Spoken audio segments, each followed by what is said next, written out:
Des fois, on a qu'à RTNC, ils ont zoomé bateau, ils ont zoomé bateau.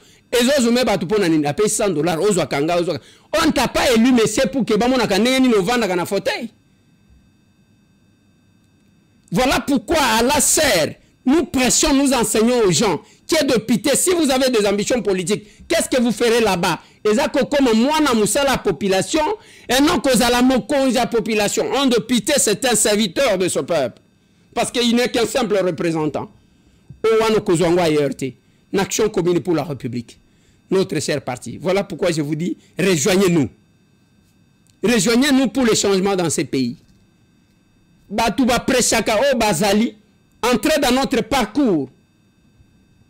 T'as la place na Botama, t'as la ndenge na Kola, t'as les sika na Komi. Okuta salitete. Oh yeah yeah. Oh yeah yeah. Bana lokuma, tumba na lesero pikape. Kandida na biso. Oh yeah yeah. Bana lokuma, tumba na lesero pikape. Kandida na biso. Bande konongai, c'est le moment de la défense de votre pays. Talandenge balingi ba troubler bino. Tout ce que vous entendez à l'est, ce sont les agitations, ils abattirent des sommations. Bako kende pas été tozana binoa. Bako kende pas été, mais je vous ai prévenu. Batoua na plan na bango zayake avant de se retirer balingi ba boma. Basa la massacre à Makassi parce que ce sont des sanguinaires. Mais sinon bitumbe ziliti. Je vous ai dit ça avant tout le monde. Nalobi nabino bitumbe sili. Avant rencontre à Doha, dans le cas où nalobi bitumba et sili. Et vous pensez que nous blaguons? C'est parce que nous avons les éléments. Pour la première fois, bitumba wana ya bisona ba Rwandais. Et sali question à conseil de ministre. Parmi les exploits, parmi les réalisations, il y a 100 jours, il y a le président américain Donald Trump, il y a la lisolo ya bitumba oyo na Congo, conflit entre le Rwanda et le Congo. Balobite que le Rwanda et la RDC contre Bananga na Babisimwa, na Ebisa Kabino, le chef de l'État. Quand il insistait pour dire ce sont les pantins, ce sont les pantins. Où sommes-nous? Qui parle? Qui donne ce rapport? Marco Rubio, ministre des Affaires étrangères et États-Unis d'Amérique. De Oyo, il est d'origine mexicaine, mais il est grandi aux États-Unis. Azaya Liboso a occupé fonction na bango na États-Unis d'Amérique. Na zotsé la binosko na français. Kana koya kolobaka na lingala. Je veux également remercier M. Boulos, qui a fait quelque chose de vraiment formidable la semaine dernière. Ils nous ont dit que cette guerre entre la République démocratique du Congo et le Rwanda est insoluble. Cela ne peut jamais arriver. Cela n'arrivera jamais. J'ai envoyé M. Boulos, votre envoyé. Une semaine plus tard, je regarde mon emploi du temps, la signature d'une déclaration de paix entre la République démocratique du Congo et le Rwanda. Nous l'avons signée au département d'État la semaine dernière. Nous espérons que cela mènera maintenant à une paix durable et permanente. Et nous espérons les inviter à revenir à Washington pour signer. Donc, deux grandes, et nous avons beaucoup de bonnes personnes qui travaillent dans nos équipes, mais ce sont deux personnes formidables. Mike Waltz y a fait allusion plus tôt, et c'est le dernier. Voilà. Rapport Bazo Sala. Na conseil de ministres. Sur les 100 jours, il y a Donald Trump aux États-Unis. Balobi parmi biloko ba réalisé, et ça y a commettre, faire d'abord que ça la déclaration au Basalaki, et puis bakozonga lisusu pona ko signer aux États-Unis d'Amérique. Mais vous rêvez. Vous avez dit, oh bazoloba, nanga zoloba que ça ne me concerne pas. Boko dokani tout. Qu'est-ce qu'il a, qu'est-ce qu'il lui représente? Il a représenté nous. Place c'est quoi azo tala azo loba azo kansake akoma lokola ba Laurent Kunda ou bien ba Mutebusi ou bien ba nani mususu wana ezana oyo ba salaka ba aye aboni a Kimeli na Rwanda aye aboni a Kimeli na Rwanda Makenga je voulais dire et non Mutebusi akokoma ndenge nini wana pesa système ya batutsi yosko ye koya olongwe otwele okekuna ozoloba je vais le monstre là vous ne connaissez pas Félix Antoine Tshisekedi ba ifala kibotuna ba shadari baloba kana ye nous connaissons ses limites soki azamwana mobali ameka discours ya 6 minutes masolo esila batu bakufa wa Kinshasa la force de la diplomatie. La force de la diplomatie. Botala na nous position, je vais interpréter sur le plan forme. Aux États-Unis d'Amérique, ce qui est le président Fandi Boy, Oazana Loboko na ya mobile. Nde Yewana Marco Rubio, ministre ya affaires étrangères. Ya défense à la kana gauche nae. C'est-à-dire, on doit privilégier ceux qui gagnent plus. La bonne victoire, ce ne sont pas les armes, mais plutôt la diplomatie. Aïe, aïe, aïe, aïe, aïe. Yango to ebisa kibino, baganya ba Kabila, parce que kuna bango bazaba sanguinaire, nenge basala kasalaka. Baganya ganya bango, biso totali tolobite, biso to kene na bango kuna te. Toko kene na terrain na bango te, parce que Kagame bendaka. Bango boya, bango bazaba spécialiste ya kobum. Les génocidaires, basa bango ba vivaka na makila. Babendi fatia piklé, aye ko benda. Tomoni Kagame nenga zo bima na mai, abimi.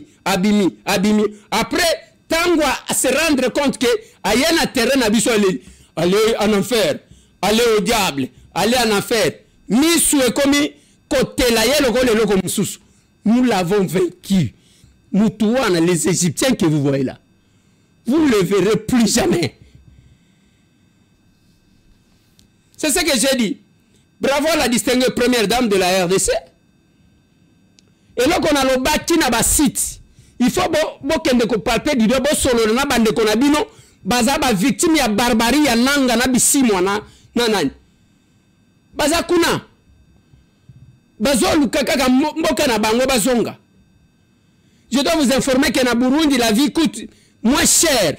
Biloko zomona, biloko za moins cher par rapport à ipana biso. Mais ba Congolais balingi ko vanda kuna te balingi bazonga na mboka na bango.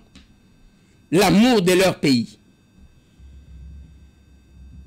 La diplomatie plus. Vous devez vous poser la question de savoir pourquoi le président américain attaque le ministre des Affaires étrangères na droite na il y a défense na gauche. Je sais faire le calcul. Batobele bazali ko kanisa ke Kamala Harris nde akoleka. Ba démocrate ba kenda ba yokana mingi na ba Rwandais, mais Dieu a confondu. Et place à Zawan, yazana blague te. Trump bino ba yebite ke Donald Trump va venga kayem to liboma. Parce que ce qui a lobby na yo loko, asa lobby un jour ayambi mutu a interprète azakuna alobi na yeke mais c'est ce qui osali makambu boye na koboma yo interprète yo kango scandale parce que les États-Unis bakolo bandengo wana te. Trump alobi na ye loba na yeke na lobby ce qui a continué na koboma ye celui-là parler c'est ça Donald Trump alamu tuteke asala kabilo kwa boye ce qui ndenge nini akola mukaka boye alobi yo monsieur tolobi tika ozo kate on va frapper et Kagame le sait. Ça m'étonne, j'ai vu un message à papa. Na ligne na natanga message au lelo ngana ebité. Et comme singa yi soki ezaya solo message oyo et en tout cas ekozala mawana pasi. Mawa mingi. Message est signé par 4 personnes. Oui, par 4 personnes. Qui ont signé les messages. Voilà. Bakati nazuka ka point numéro 8. Papa tselanga yango totanga na ba téléspectateurs. Balobi point 8. Exhortons instamment les responsables des autres initiatives majeures, notamment celle de l'Union africaine, Doha et Washington, à apporter un appui résolu à l'initiative SCC5 et à œuvrer dans un esprit de concertation et de synergie à l'établissement des mécanismes efficaces de coordination entre elles dans l'intérêt de la stabilité du Congo et de la paix durable au Congo dans la région. Bonjour, bonsoir, chers abonnés, chers internautes. Naël Bino Nicolas Lelo Mopepe Asika. Émission Nabino Katia Rachidi News Télévision. Émission Tokundola Bakolo Histoire.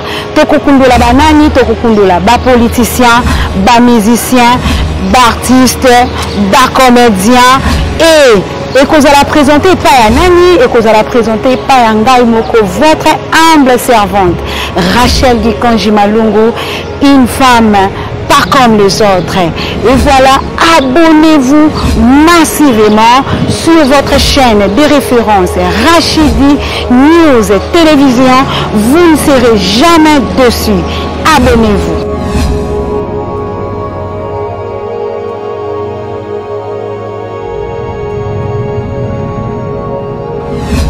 L'actualité nous oblige, mesdames et messieurs. Botenabino, bonsoir, bonjour, ça dépend de l'ère où vous allez nous capter. Merci beaucoup, chers abonnés, chers internautes. Vous a ébellé de milliers de personnes au Bokolanabiso, Nangonga Oyo, Tozali. Le 2 mai 2025, Balobi, moi Yasikatokoti, en tout cas, merci beaucoup na Kolon Zambé au Apesibiso souffle de vie.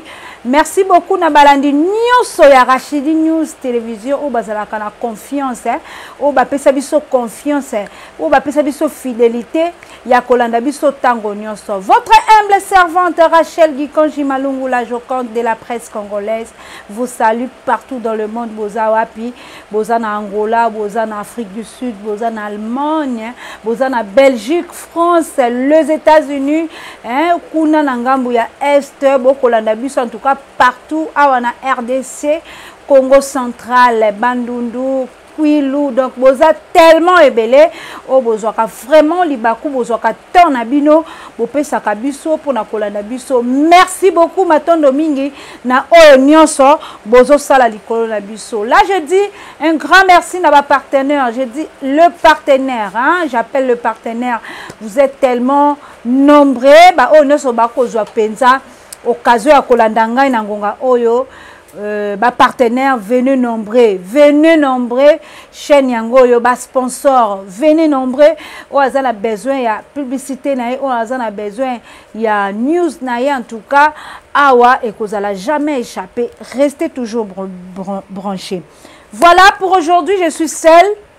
Nazangai moko na plateau nangai.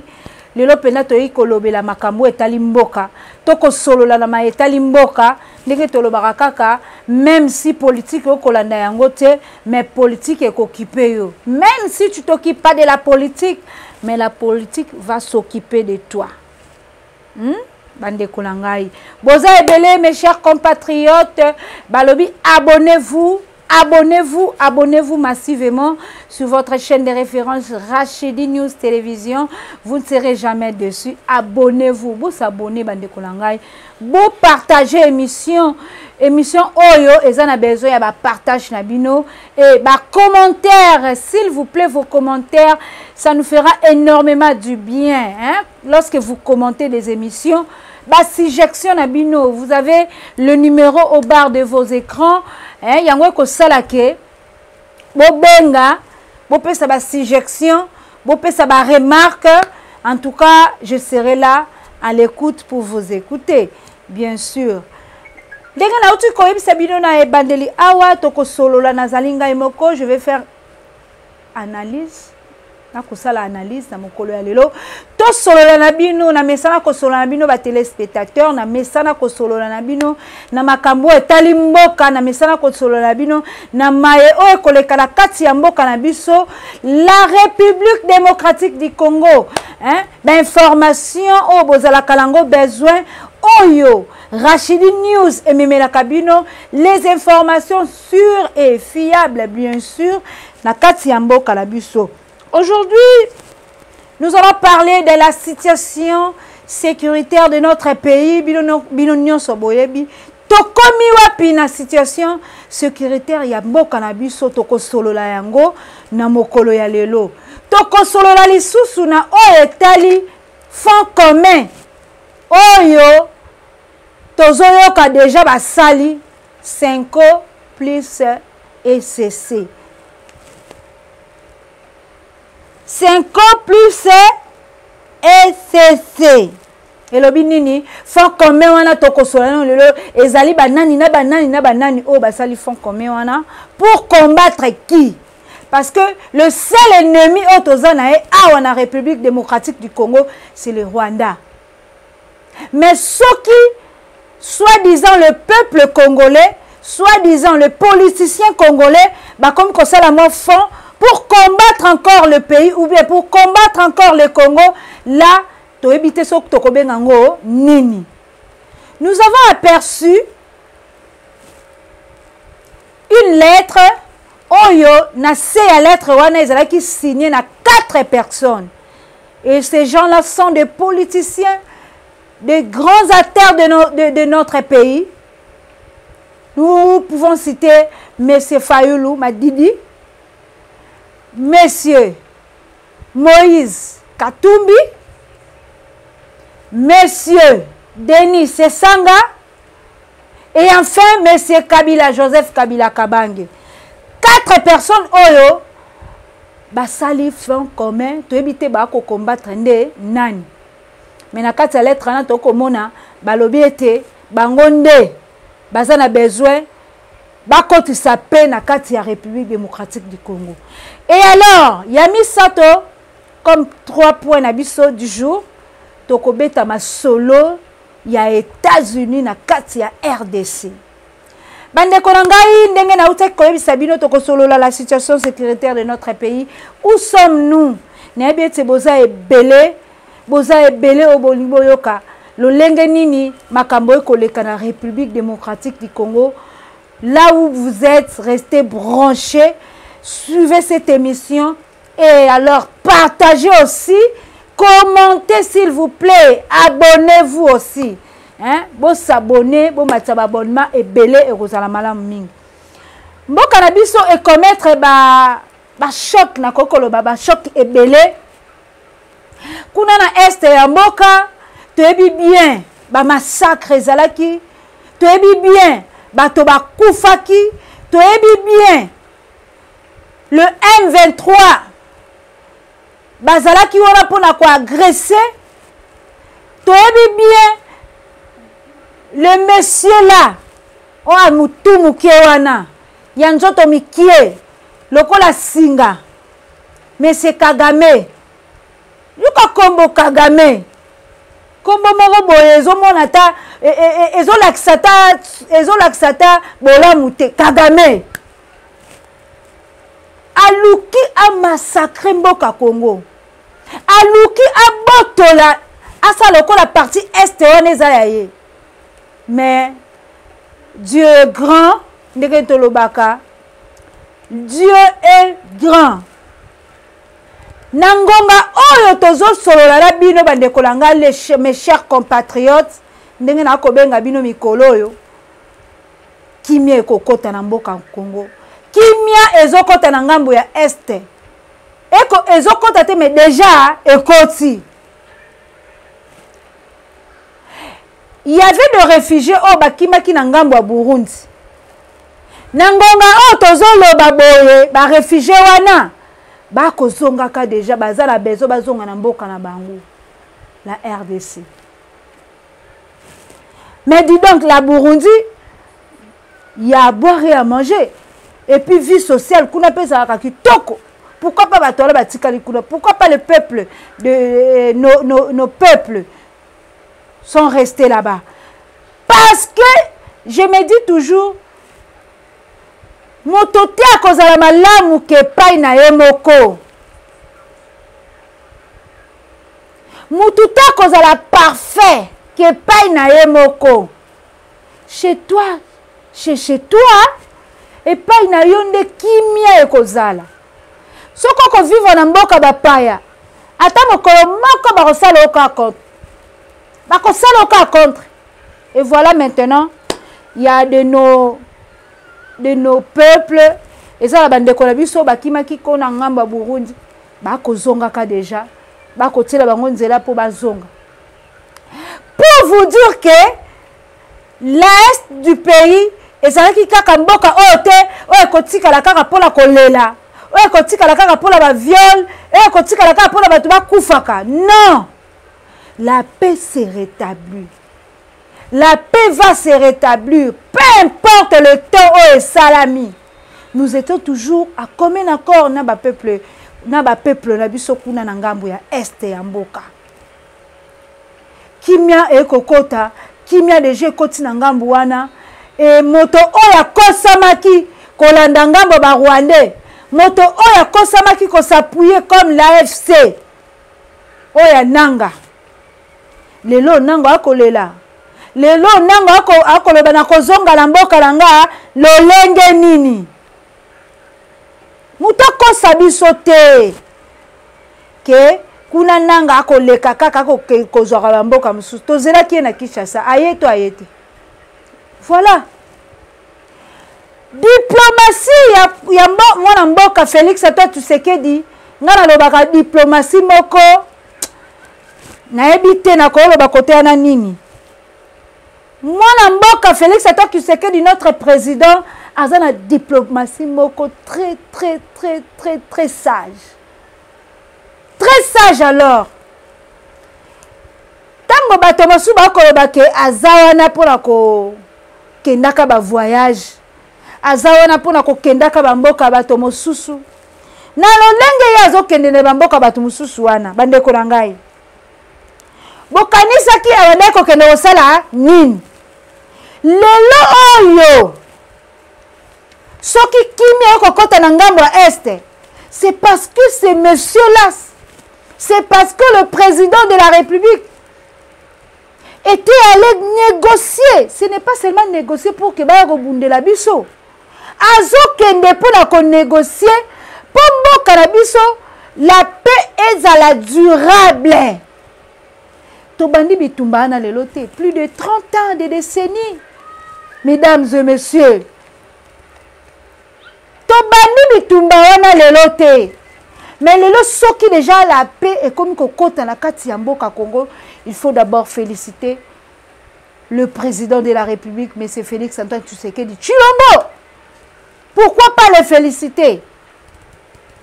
Pour lelo Trump azwa makolo na ye aya kokotisa na kati ya République démocratique du Congo. Pour lelo Trump azwa lisusu confiance apesa na peuple congolais, apesa na République démocratique du Congo. Ce n'est pas facile. Le pays le plus puissant du monde à kota makamna bino. Ce n'est pas facile. Voilà ce que je voulais dire. L'insécurité, il n'y a plus l'insécurité. Et maintenant, moi, ils ont changé, ils ont comme la sécurité. Nakatia Est Mboka. Et là, je salue encore la force. Il y a Wazalen, il y a FARDC. Pourquoi pas? Parce que Bazala Kiwana, main dans la main, pour soutenir encore ces peuples, pour repousser les ennemis. Voilà, mesdames et messieurs, la situation sécuritaire il y a un du pays, tozo kende dans les bons. Ma bemo lisusu et kokota te parce que ma kambozo kende kitoko. Mutoko kosabiso lisusu te. Le peuple congolais a commis vigilant. Personne ne mentura encore ces peuples.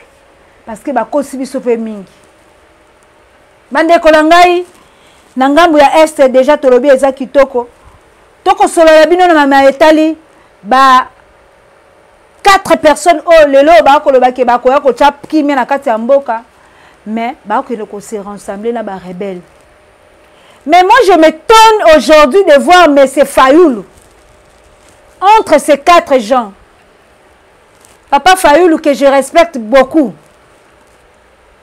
Le président élu, comme on l'appelle, le président élu, le président de l'ESID, du parti ESID, M. Fayoulou. Les lois bako cité ya kozala rassembler na Denis Sesanga na Moïse Katumbi na Joseph Kabila Kabange, l'ex-président. Lelo okutu tokoloba boyaza à cause de la poursuivi par rapport à ce qu'il a fait au peuple congolais. Tozala ki ignorant. Biso ba congolais tozala ki ignorant na oyo moana mboka. Oyo Félix, oyo Joseph Kabila abandai ko sala. Et lelo tout est dévoilé. Nyonso bimi na poissa. Poissa ya makambo Joseph Kabila. Mais M. Fayulu, ce qui m'étonne, il y a kozala ensemble na batuana. Ce qui n'a pas tanga bato moko Moïse Katumbi où était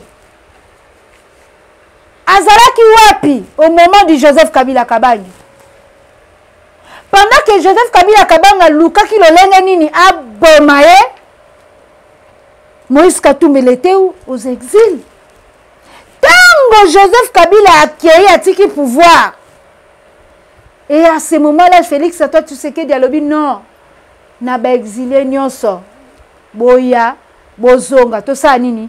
To sangana, to sangisa maele. Et voilà, Moïse Katumba yaki. Pendant wana yaki maye ko balukela Félix, toi tu sais que. Lelo o to tanga Denis Sesanga, qu'est-ce qu'il a fait? Bango wana nangambo ba rebelle. Joseph Kabila Kabange soki tolobi to cité makambo oyo salama mwana mboka mwana bana mboka bisika bozwami boko tala ngai. Bino moko boyebi eloko nini? Bino moko boyebi. Et alors lelo bayebisi biso bako sangana. Pona nini? Babo baya kotia pe na kati ya RDC. Et kalanya soana bazaki wapi?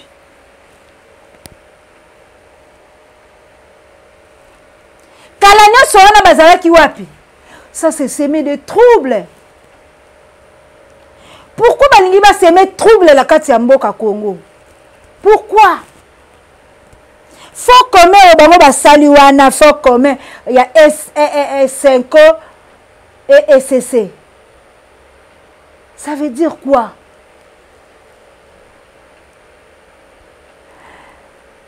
Et je salue le ministre de la Justice, M.